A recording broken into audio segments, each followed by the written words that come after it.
When I was 23, my boyfriend and I broke up, prompting me to leave my hometown and move to Houston for a fresh start. One night around 3 a.m., I was driving through a small Texas town when I decided to stop for gas. The station was mostly empty, but it was open.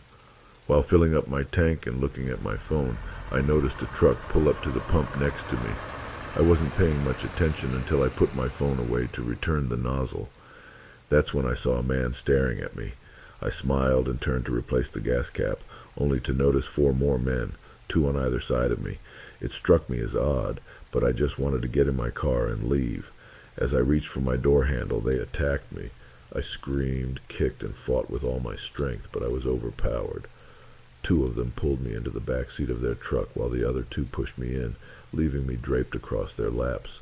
I continued to struggle, but their weight held me down, and I began to cry.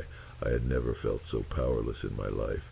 In a desperate attempt to leave some evidence, I scratched one man, hoping his DNA would be under my nails if they killed me. They drove to a motel and carried me inside a room.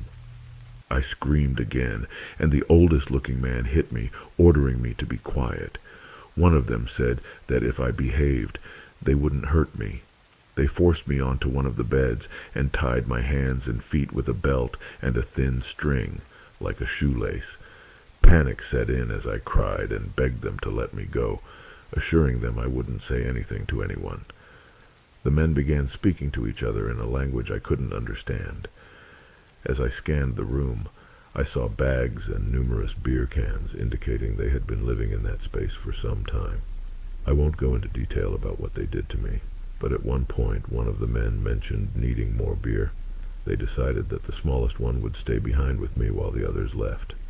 Once it was just the 2 of us, I thought I could overpower him if I managed to get free.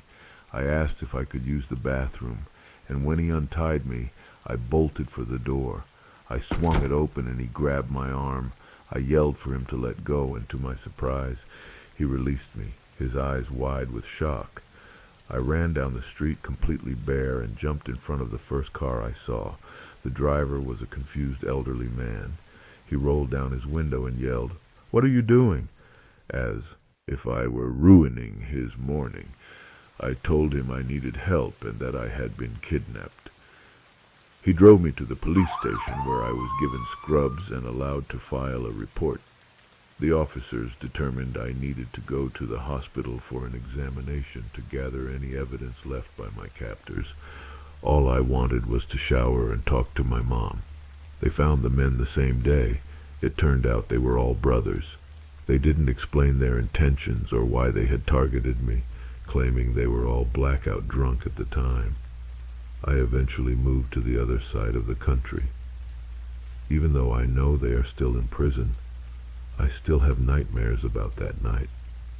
I no longer use my phone in public, and my current boyfriend says I'm too paranoid. But I believe I have to be cautious. I never want to feel that weak again.